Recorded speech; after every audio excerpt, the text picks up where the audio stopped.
ભલે લોકો સાથ સહકાર આપણને ન આપે, કાંઈ વાંધો નહીં, નથી જોતો સાથ સહકાર. આપણું ખરાબ બોલશે ને તો એની અંદર આપણો સાથ સહકાર છુપાયેલો છે. કેમ કે સારું બોલે તો ખાલી આપણને મોટિવેશન જ મળશે, ખરાબ બોલશે ને તો આપણને આગળ વધારે વધવાની, પ્રગતિ કરવાની હજી એક તક મળશે.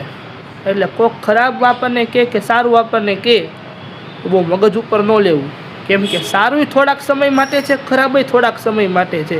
બેયને સરખું ફોકસ કરીને ચાલીને તો જ ચાલી શકી છે. બાકી નાની મોટી તકલીફો તો બધાયની અંદર છે, બધાયના જીવનમાં છે.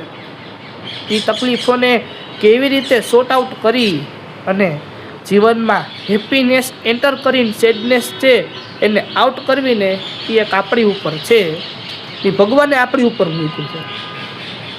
જય શ્રી કૃષ્ણ.